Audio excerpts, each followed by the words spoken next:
This is Dead Talks, Tony Hawk. Like your dad's death, I'm saying, not like the loss. Oh, big loss, sorry.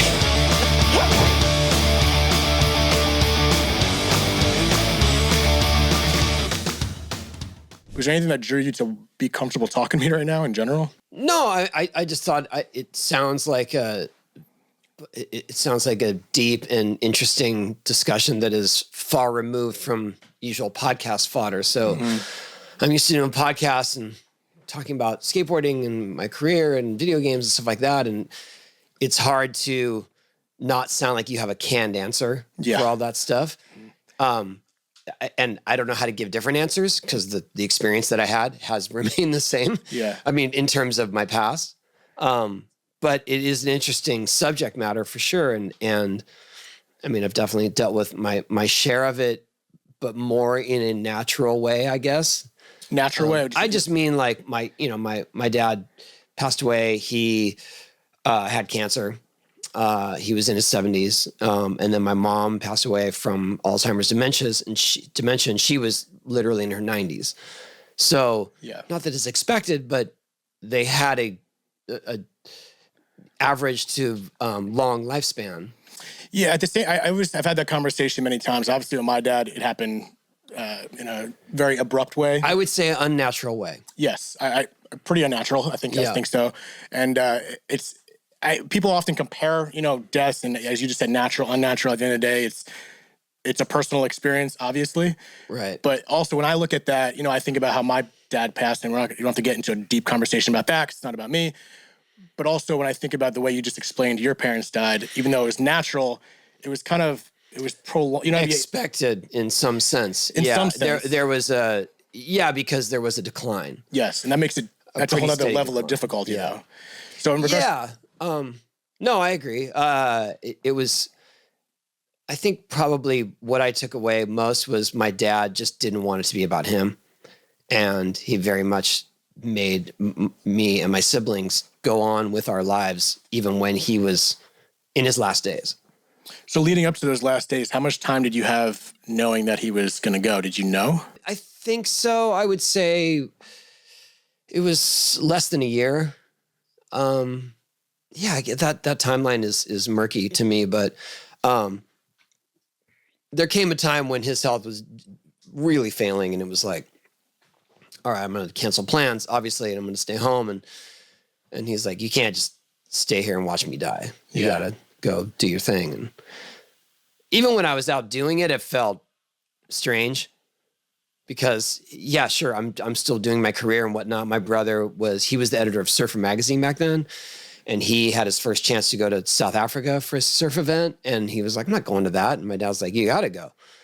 And I was at Woodward Skate Camp, nothing like I wasn't playing Madison Square Garden or anything, but he just wanted us to do our thing. And then obviously when we got the news, everyone just came home immediately. Yeah. And that's kind of that's an attitude that I can't relate, but I can relate in certain experiences. But I think that's a big healing process to hear that from your dad. You know what I mean? To not want him to have to pull you into his experience, to still want you to continue the life. Because I feel like when you lose someone, when you die, life still continues. Sure. Yeah. So could you remember, I know you said it was murky, but did you have conversations with your dad within that year, or any kind of conversations about the fact you're going to lose him, or you just pressed on? My dad just wasn't, he was a child of the Depression. He was in the Navy during World War II. He just wasn't, he didn't emote. Yeah. So there wasn't really a chance. We tried, but there wasn't much of a chance for that. Did you feel like you needed that? I don't know. I lived my whole life without it. So I didn't really think, I need to make up for all this time. And that was 95. So you were in the middle of that's when you were really taking off at that point. Honestly, the closure not closure, but for me personally, and this, I'm not speaking for my siblings, obviously, or my mom, but the fact that he got to see, he was such a champion of skateboarding. Like, he was such an advocate, even when it was considered this outcast, outlaw, degenerate activity, he was all about it. And he helped to organize skate events, and he helped to to found the National Skateboard Association. And, you know, he did all these things that was totally the opposite of what all my skater friends' parents did. They didn't want them skating. It was just bad news. There was no future in it. And so he got to see skateboarding on ESPN at the first X Games. For him, ESPN was the end all to sports, right? All the major sports were on ESPN at the time, and he always thought skateboarding deserved a stage like that. So he literally saw me skating on ESPN maybe 3 months before he passed away. No shit. That was a big deal. I mean, you know, it might sound whatever. It might sound not trivial, but a little strange. Just that it's television and skateboarding, but it was a very big deal to him because he had seen me live through ups and downs of skating for 20 years up to that point. Yeah, I mean, talk about closure. Yeah, you know what I mean. That's the precipice of it all. I mean, again, I'm not a father. I can't relate to certain aspects of that, but just be at the end of your life and just see your son accomplish something like that. It wasn't even for my accomplishment. It was more for skateboarding. No. I think that's what I'm trying to say is that he was such a supporter of skateboarding and what it brought to kids, especially kids from challenging backgrounds, and that it became their salvation. And then for him to see it celebrated finally in a bigger venue on a network or whatever, and obviously that was part of the process of getting skateboarding in the Olympics and all that. And I'm not saying that that's the end all either, but he didn't get to see the crazy success that had gone on with skating and myself, obviously, but he did get to see the beginning of it. Mm-hmm. And you know, I can't say like, oh, if only he was alive, he would have been almost 100 by the time skateboarding was in the Olympics. So it was be unlikely he would have seen that anyway. Yeah, that would have been another level to it. Do you feel like you were aware of that at the time? Like when you were like in 95 when that took place? No. Were you even thinking about that? No, I was just thinking about his health. Yeah, I wasn't, I didn't, it's all hindsight is 2020. So it was like afterwards I realized the bigger picture of it. Mm-hmm. In those moments, it was more like, yeah, I hope he gets to see this. And I said hi to him on camera. That's nice. I remember before one of my street runs, I said, hi, Dad. That's what I'm talking about, though. The process of, I don't know, when you lose someone, and that's why I asked the question about, were you thinking about it then? And you said you weren't, but you're reflective of it now. Obviously, it's been... I think in a bigger way. I was aware of it then, but I don't think that I accepted the fact that he was going to pass away soon. Mm-hmm.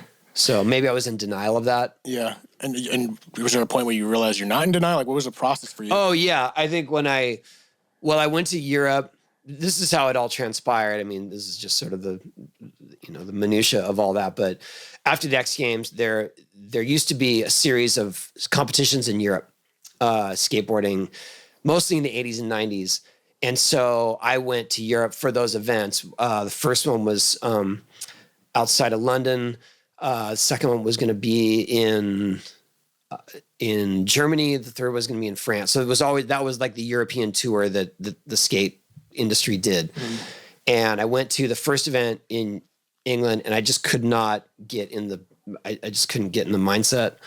I couldn't get in the zone, so to speak. I took a couple of big slams in the event. It was like my worst placing that I had in a decade. No coincidence? No, I think I was just not in the headspace to be there. And then I realized, like, I don't want to go to the rest of these Euro events. And I knew that he was starting to have serious health problems. So I'm pretty sure I went straight from the event, like still sweaty, to London Heathrow. No shit. And flew home, yeah. And how old are you at this point? What we're talking now? 95 I would have been. Why can't I think of that? 28, 27. All right. So, I mean, you're young as shit at that point. And is that your first big loss? Quote unquote? I don't know. What is a big loss? Skating events were so small then, sure. I guess so. Well, we thought they were huge, right? I mean, like your dad's death, I'm saying, not like the loss. Oh, big loss. Sorry. We'll get my wires question. I was confused my own question. My first big loss in my family, absolutely, yeah. Yeah. And so when you said your head was all twisted, and I'm trying to correlate a couple of the things you're saying, because you said your dad wasn't one that was per se expressive, so those conversations didn't happen emotionally, I guess. But even with that, I always wonder cause I wasn't that growing up. My dad died when I was 12. I was very inward. I didn't express for whatever reason. But at some point it shows up. You know what I mean? Sure. So when that does show up, how do you deal with that shit? Is that even something that sticks out to you? I don't know if it really sticks out. I think there was a part of me that with each new stage of skating success, there was a part of me that was like, oh, my dad would freak out. Right. You know what I mean? Or if he could only see what was going on right now. Like, they make it harder, or is it if they push you more? But that was probably, I mean, at that point, not my whole life, but my life was very centered around skating. So those are the instances that I can think of where I thought, oh, my dad, where I would miss him, or just think like he would have lost his mind. Well, I mean, I feel like that would be more motivating, like knowing what the skateboarding scene meant to your father, and you able to continue that. Did you use it as motivation, or you just did your thing? I was doing my thing. I was just so hyper fixated on skating itself. All of the success was, a lot of it was just incidental to me getting to just keep riding my board. Because I went through years where it was still my favorite thing to do, obviously, and I tried to prioritize it, but I couldn't make a living at it. Yeah. So I had to do other stuff. And so at some point, those not priorities, but those it shifted, because suddenly, oh, I can do this for a living. I'm getting hired to do it. I'm actually getting paid to do it again. And so now that allows me to do it more, and allows me to do it in a better way. So I think that through the other years, especially when I was just trying to provide for family, and I was taking odd jobs and doing video editing, and I would be a consultant on some TV shoots, because I was the consultant for the skateboarder they had on the shoot, because I was too old to be the skateboarder at age 24. So it was like, well, we have a kid skating. He's 16. So you tell us what he can do. And I was like, I'll just show you what he'll be able to do. And you should do it with him, I guess, because that's how it goes. But I'm just saying, like, I hustled to make ends meet. And then when things started to pick up again, it was like, oh, I get to just skate again. That's amazing. Yeah, it's also amazing to have that, you know what I mean? To have that outlet and something you're so passionate about, clearly. I mean, you've made a whole life out of it amidst those times. You know what I mean? Some people don't. There's some people like the opposite thing, when they go through this loss or death in life, they're trying to find purpose. So I feel like there's a real opportunity I feel like you've had that. Yeah, I guess I don't want to say I was lucky, but I was not. I didn't feel lost. Yeah. When he passed away, there were things in my life that I didn't realize how much I counted on him for. Because he was the jack of all trades, and he did a lot of woodwork, and he could put a car together, and so there were things like that. What's that? I can't do any of that. No, I mean, I learned the very basics of all that stuff, but it helped. Yeah. But also there would be things like at home where it was like, oh, this fence board, this deck is a problem.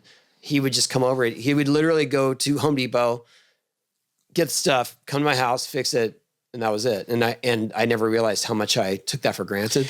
It's the weird thing. It's those moments. It's like when you think about losing someone, it's like the grand image of it, but it's those little friggin' moments. Yeah. I feel like those hit the most, and those are the ones that stand out the most. Even when you think you're fine, you're going through life, I feel like I'm handling it okay, and then all of a sudden you need something fixed, and you realize, oh shit, that person I lost is the one that handled it. It's those weird little moments that really, 25 years later for me, those still get me.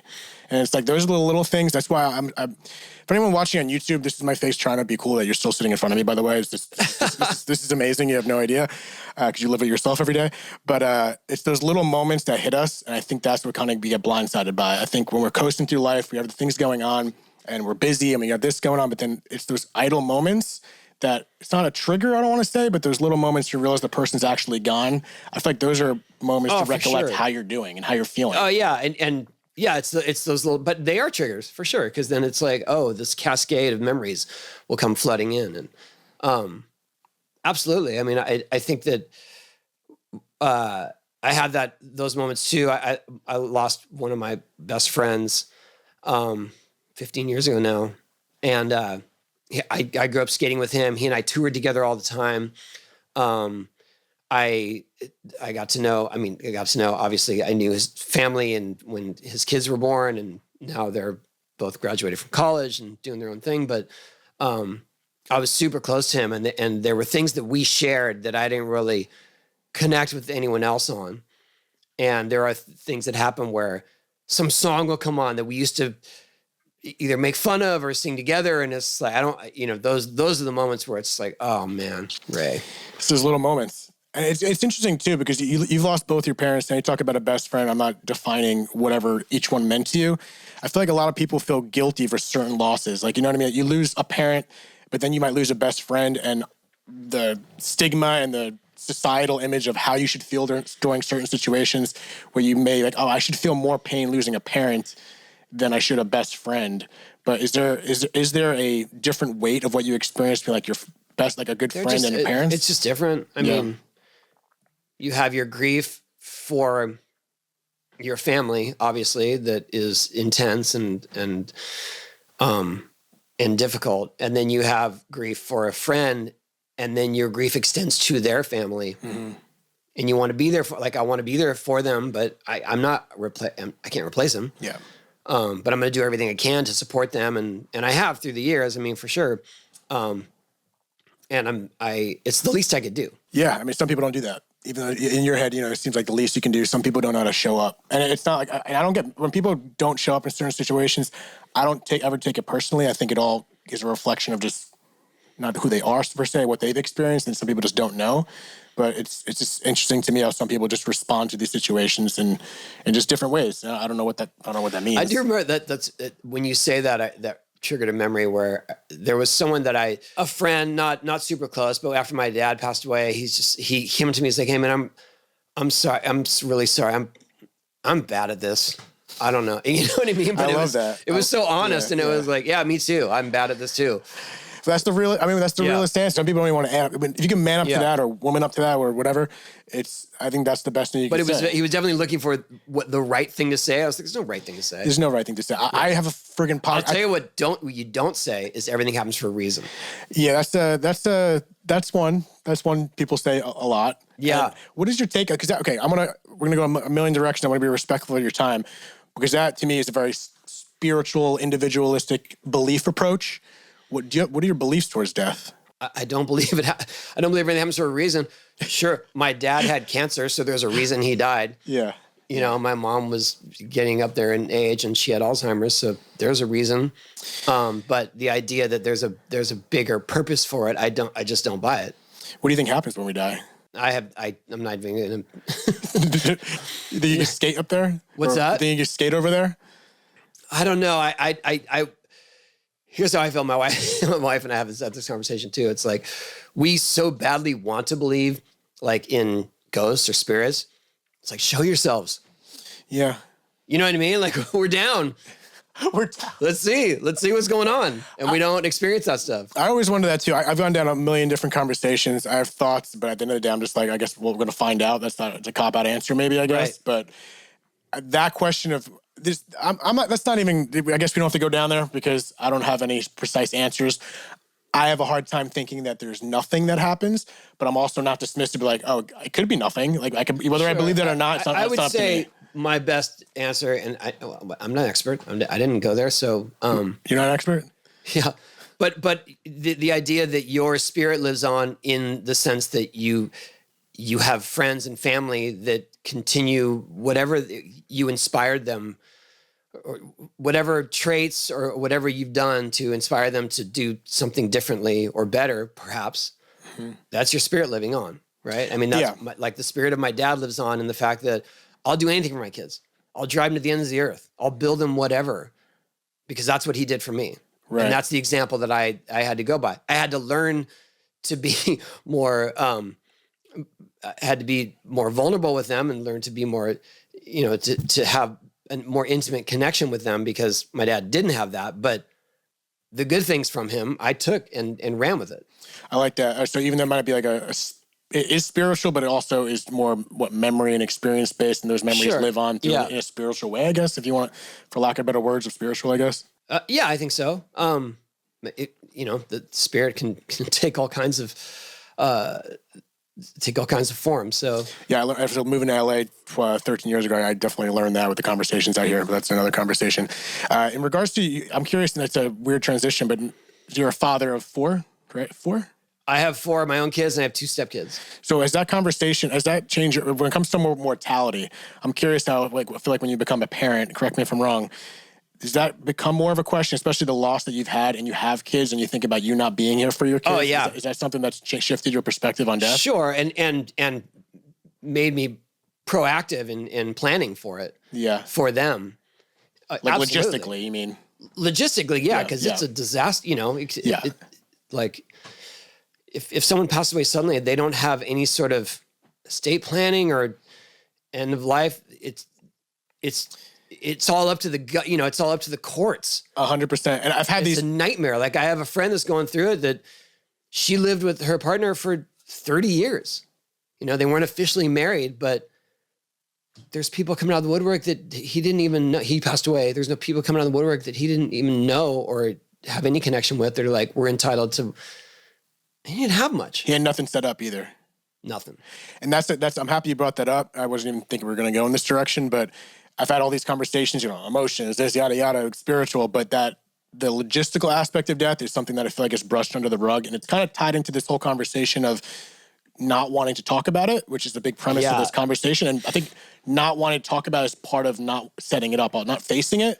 Even you're only making it worse. You're literally, and again, when we die, again, I don't know what the hell happens, but it's the people that are remaining to live are the one that get the shit under the stick. The paperwork that's left behind, if you don't have it in order, paperwork, will credit go cards, endlessly. Probate, probate's debt, even valuables. Even passwords, like the littlest detail. Yep. Having your house in order if you're hoarding shit. It's just like that's why again these conversations spread out. I'm happy you brought that up because it does kind of trickle down to these conversations, and you're only going to make it a disaster for the people that we leave behind, let alone the grief process and everything we have to go through losing someone. When you had to make a logistical nightmare, it's a disaster. So again, bringing that up is such an important aspect to get your affairs in order. Even if you're not a wealthy, lucrative person, whatever, just little tiny details, like a little death box of passwords and access. Like when my mom almost died last year and we thought we were going to lose her and we were trying to get things in order during that week. And we're like, we didn't know where this was or that was. And she's very organized,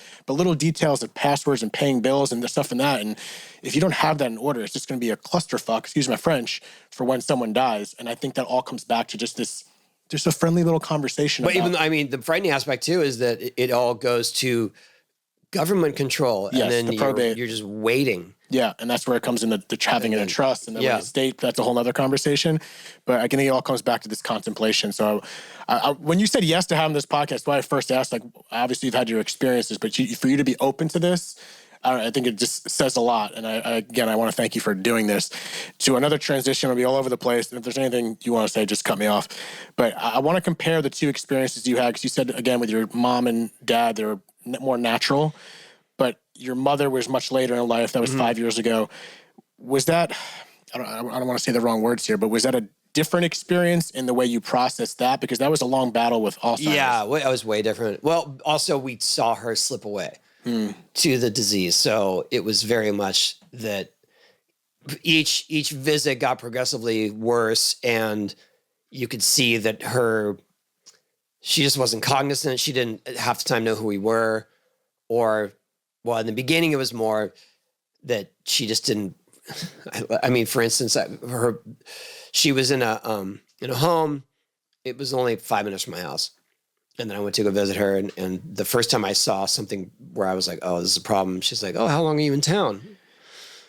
Yeah, I was like, "Well, Mom, I live here," and then it started getting into, she was sort of having delusions, and she thought she was going to marry someone that was working there.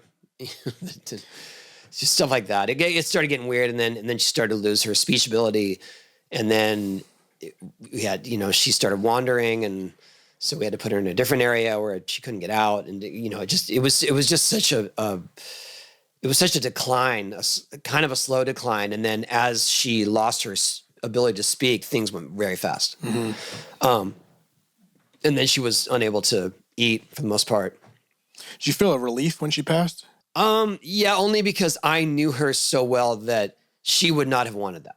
Right. If you were to ask her 20 years ago, what happens if you're in this state? She'd be like, no, don't let me be in that state. I absolutely know that in my heart. And so, yeah, there was a bit of relief. I mean, it was still hard. And she, I mean, we had a memorial. Thankfully, it was right before COVID restrictions. Oh, wow. Yeah, you just missed it. Like a month before. Oh, no shit. There's a Yeah. month. Oh, yeah, it's just the end of 2019 this happened? It or what? was the end of 2019. Oh, Yeah, yeah, and you're then right we there. had her memorial, and then the world turned upside down. But there were so many people. Yeah. Yeah, I mean, she affected so many lives. There's just so many, and like I said, skating was a ragtag group of misfits, and a lot of them felt like she was their second mom, because she was just like, oh, you know, oh, like your hair that? looks so nice and blue, and that's such a lovely Nice and mohawk, you know. And this is in the 80s, like early 80s, where that shit was not okay. Yeah. That's a different time. Yeah. It's a different crew. But in regards to that experience of, it's only been 5 years now, do you still, even like today, do you still feel it? Like, are you just kind of cool, like good with it? Like, what's going on? Well, it's definitely, I think that with my mom, there was I don't know, it wasn't not easy, but there's a better sense of closure with her because she lived such a fruitful life.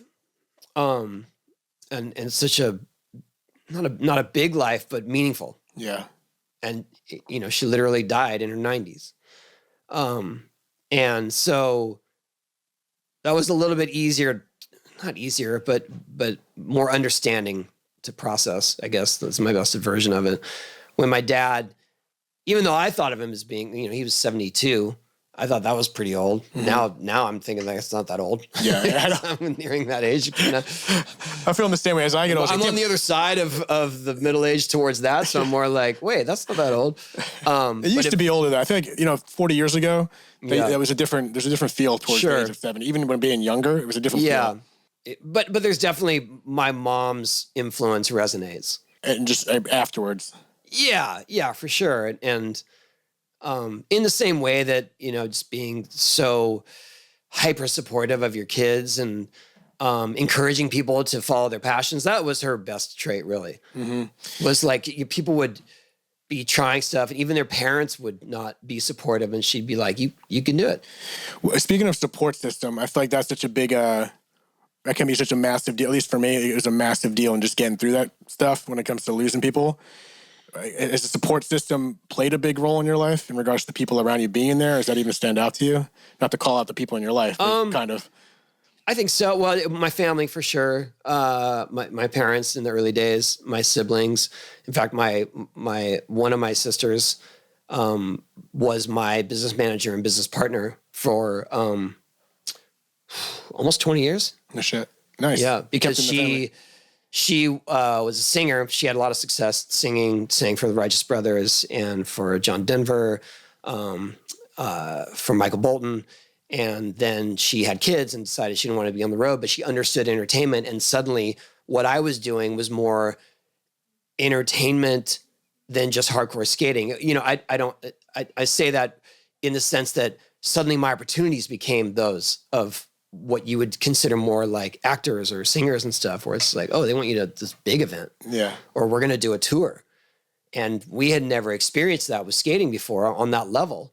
So one of the first things we did together was create an arena tour, and through her experience. So I'm just saying that she was very supportive in that sense. My brother taught me how to skateboard, so was supportive from day one. Mm-hmm. What about that dynamic, the family dynamic of losing your parents, or even just, I guess, even your friends, just in general of, because I feel like there's always the individual grief, but when it comes to having siblings and people losing, if everyone deals with it so differently, was there anything there?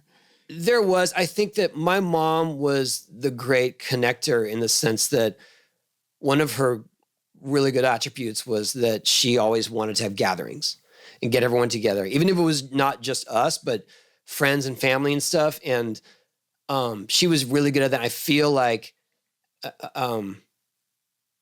well, since she started getting sick and wasn't able to do that kind of thing, we lost a lot of those gatherings and connections that we took for granted. Oh, interesting. So when she passed, you're saying? Yeah. I can't say that my siblings and I get together as much as we used to. We still make the effort.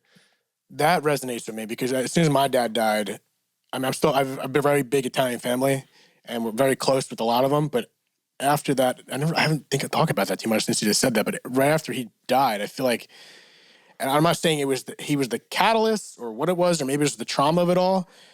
But after he passed, it was, I don't remember I also don't remember shit because my memory is god awful since I was 12. But I feel like the family gatherings really went down the hill. I guess there's just a central figure that's the connector sometimes. Yeah, I guess. It was probably your dad and it was my mom for sure. Yeah, I guess. And I guess with the way my dad died and, with 9/11, I just wonder, was it simply, I'm asking you like, my fucking dad, but in regards to like that traumatic of an event causing such a ripple in the family, like it brought a lot of us together and my family's still all very close, but again, the backyard parties, this or that, I just never really correlated. So I'm a little scrambly right now. It does feel like when there's tragedy, that can just change a family dynamic no matter what, no matter who or what. It doesn't matter. Like people either don't want to accept it or whatever. It's seeing certain members of family reminds them of that and reminds them of loss instead of just trying to be like, wait, I'm here for you. Yeah. I mean, everyone just processes it differently, but I've definitely heard that where there is a tragedy and a family dynamic just kind of fizzles. And I think it does relate to what you just said and what you said prior about how people handle things. And it's like, they don't know if you want space. They don't know if maybe a family party isn't what you need. And it's just, instead of asking, I think it just goes along. Like, everyone's different. So I can't say this is, I have a podcast about death and I have no idea what I'm talking about. But in regards to approaching people, I think sometimes it's okay. Just like your friend said, I'm bad at this, or I don't know what to say. You can ask, right? Can you just ask? Or lean in until you're told not to. Exactly. Yeah. I mean, it's how I go after things in my life in general. Until I get a polite no or an asshole, it doesn't matter. Yeah. But it's like, I think we're tiptoeing around this thing, especially when it comes around this conversation. And for me, it's just so important just to have a conversation. Like we're not hugging each other and crying right now, but it's such a normal part of life. People say death and taxes, but not everyone pays taxes. We're all going that way. So it's like, not everyone pays fucking taxes. That is the only certainty. It's literally, and yet we're so, and that's why I'm not saying I'm numb to it. And when certain people in my life, I'm going to feel it. It's going to suck. But at the end of the day, when this shit happens, I'm just like, but we all know it's going to happen. Like, we all know it's going to happen. Yep. Yet it's still such a big shock because emotionally that's natural. I'm not saying we can't feel it. Feel that. Feel that. Feel it. Feel it all.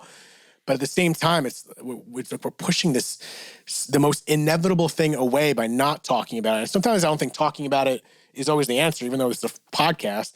Go drop in, go for a run, whatever you got to do, whatever makes you feel good. But at the same time, it's so weird to me that we push off something that is the most inevitable thing I can think of. Mm-hmm. And I think, I've said this a million times on the podcast, you don't have to wake up, have coffee, think about death.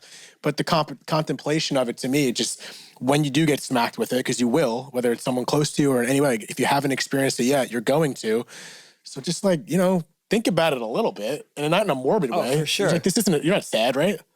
Right now, like you're talking to me. No, in fact, what you were saying earlier reminded me of something where, because you don't know how to act, you don't know what people want or whatever. But what I have learned to be very, I don't know if it's that helpful, but it definitely is enlightening, and you hopefully experience with your dad's friends, where suddenly they start talking about your dad in ways that you didn't know him, and it gives you a much better perspective of who he was overall.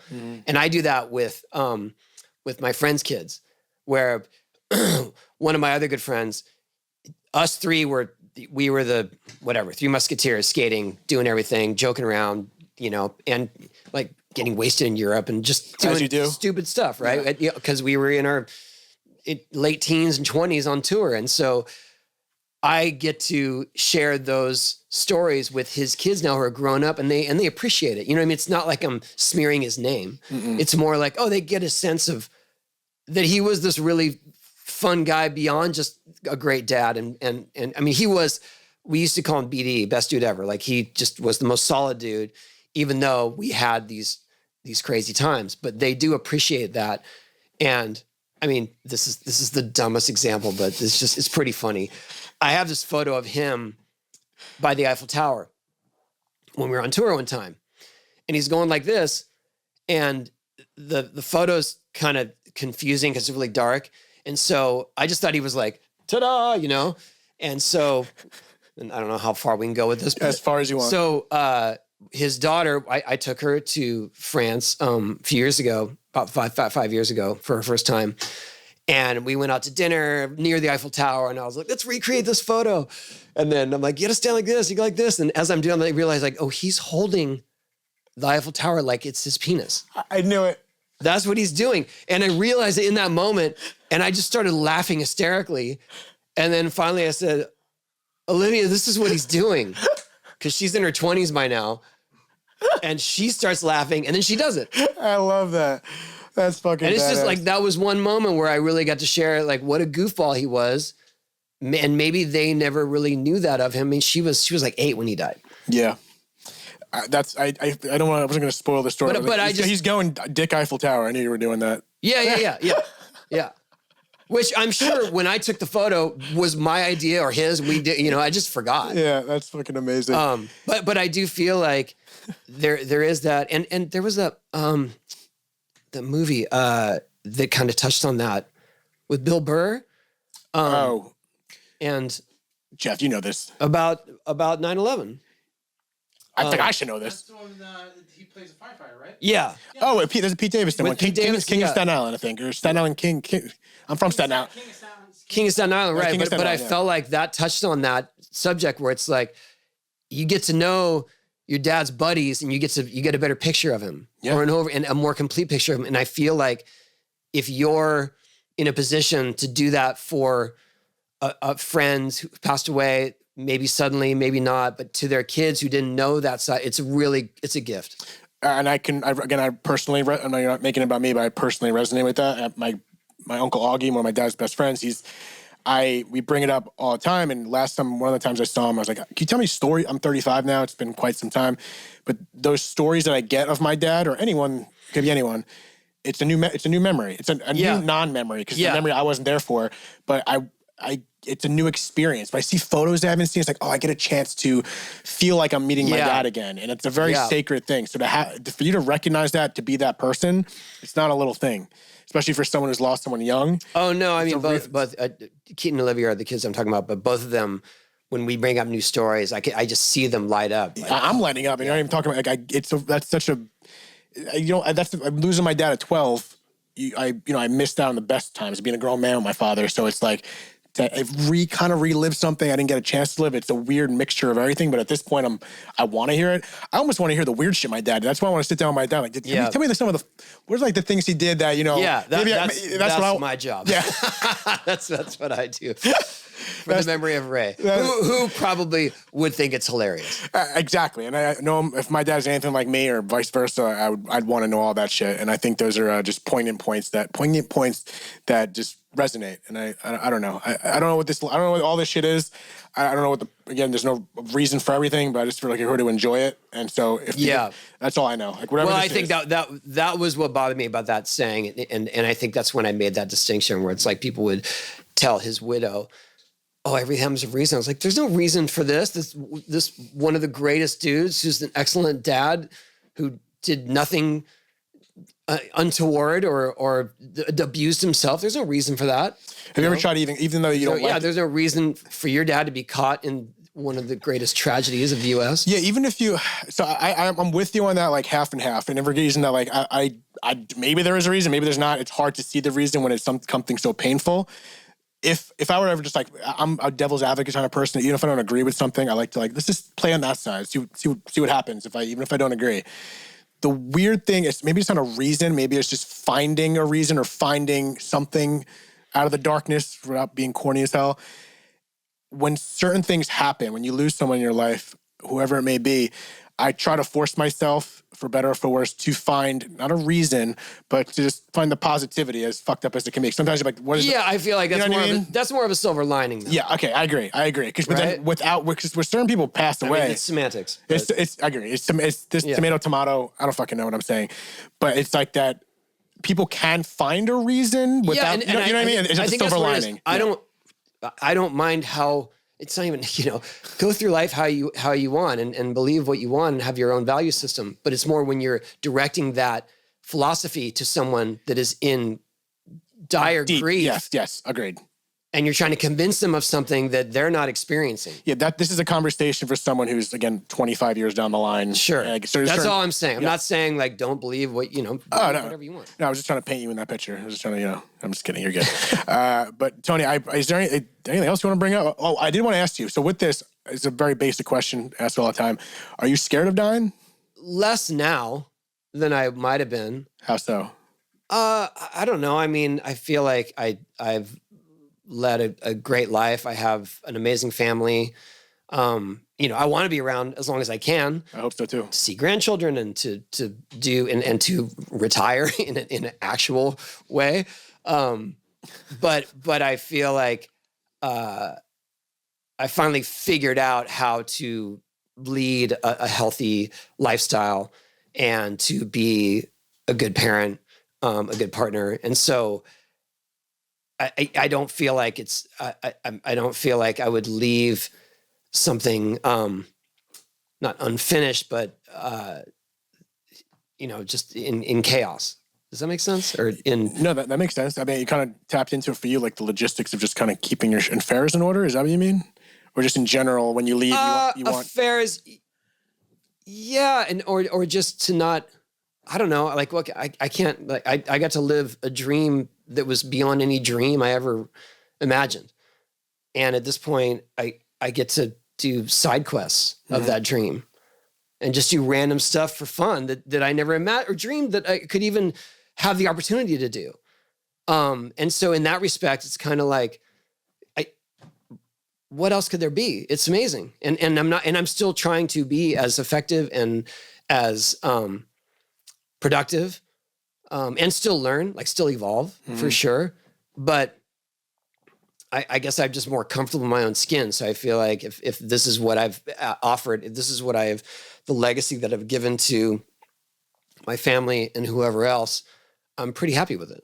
Yeah, I'd say so. I'm happy just being here, let alone what you've accomplished. So fuck, man. Dude, I appreciate you. Again, I want to be, as I said twice already, respectful of your time. I thank you for taking this opportunity to talk to me. It's pretty badass even just to sit here, let alone look you face to face. Oh, I appreciate it. I'm grateful for the opportunity. And I don't think there's anything else to say with your name, but Tony, thank you for hopping on Dead Talks. Thanks for including me. And, let's keep living though. That's all we can do. So, a lot of death talk here, but let's try to survive it. That's the whole point. The whole point of this conversation, death, is to learn how to live. I think that's part of the conversation for the most part. Yeah. But then if I do see you on the other side, if that does exist, and we find out there is a reason for all this, we're gonna have to figure that out. But Dead Talks, another episode. Tony Hawk. Till next time, guys. Thank you so much. Thank you so much for tuning in to another episode of Dead Talks. Please do not forget to hit the subscribe button and also the notification bell. That'll give you updates as to when we post a new video, more episodes, and more content in general. We are streaming on all the major podcast platforms, including Apple, Spotify, iHeartRadio, Pandora, and all that. And also find us on Instagram at Dead Talks Podcast or www.deadtalks.net. Thank you so much.